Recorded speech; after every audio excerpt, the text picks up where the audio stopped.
उड़न हाथी। भील लोक कथा। किसी छोटे से गांव में एक किसान गन्ने उगाता था।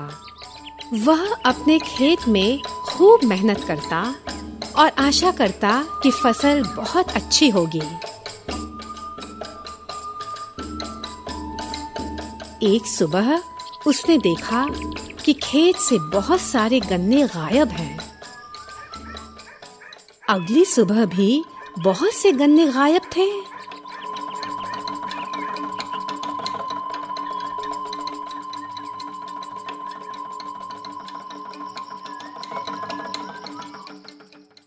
आज सारी रात जाग कर मैं देखूंगा कि कौन मेरे गन्ने चट कर रहा है, किसान ने मन ही मन सोचा।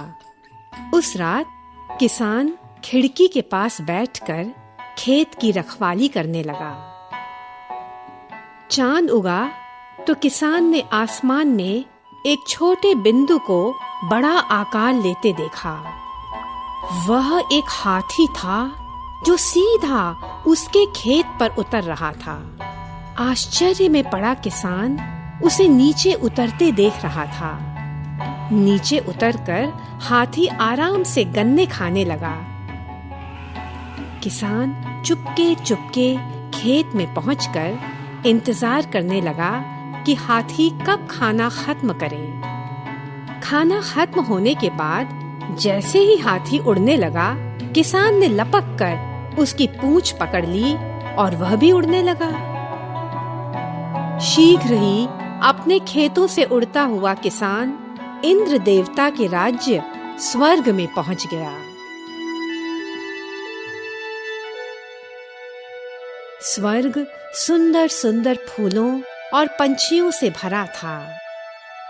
फर्श चांदी की घास और हीरे जवाहरात से बिछा था।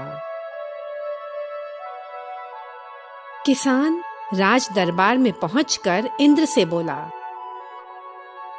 आपका हाथी धरती पर उतरकर मेरे सारे गन्ने खा जाता है।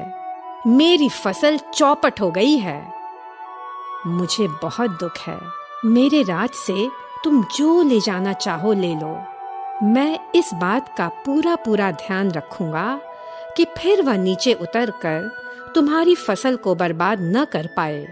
इंद्र ने कहा और आशीर्वाद दिया कि उसकी यात्रा शुभ हो। किसान ने 2 मुट्ठी हीरे मोती बटोरे और घर लौट आया।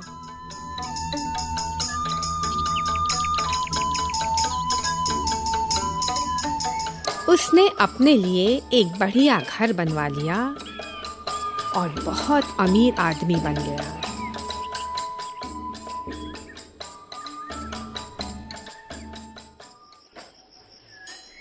उसके ठाठ देखकर सारे गांव को बड़ी हैरानी हुई।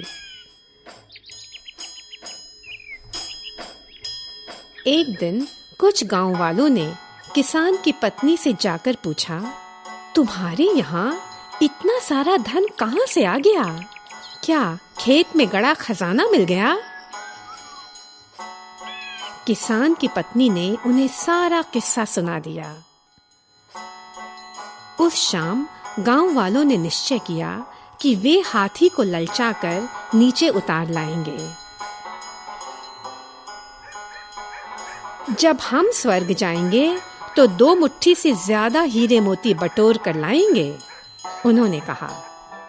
बस गांव वालों ने गन्ने का एक खेत तैयार कर लिया। पक्की बात थी, एक रात हाथी नीचे उतर आया। कई गांव वाले वहां इकट्ठा थे।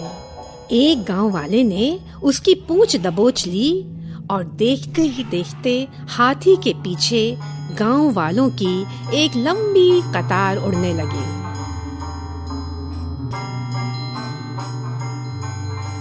उड़ते उड़ते वे आपस में बातें करने लगे कि स्वर्ग से क्या क्या साथ लाएंगे।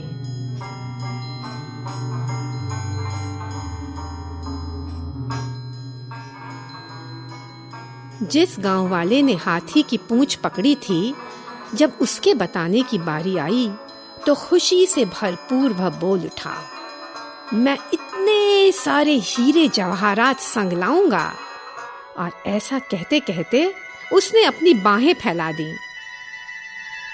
हाथी की पूंछ छूट गई। सब लोग धड़ाम से धरती पर आ गिरे। इंद्र देवता के हाथी को आकाश में गायब होते देख वे बड़े दुखी हुए। चिंता की कोई बात नहीं है, हाथी कल फिर से आएगा, गांव वालों ने कहा। लेकिन गांव वालों की करतूत के बारे में सुनकर इंद्र देवता ने स्वर्ग में ही गन्ने का खेत लगवा लिया। अब हाथी को धरती पर उतरने की जरूरत ही न रही। गांव वाले कई रातों तक आकाश को ताकते हुए हाथी का इंतजार करते रहे, लेकिन वह फिर कभी नीचे नहीं उतरा।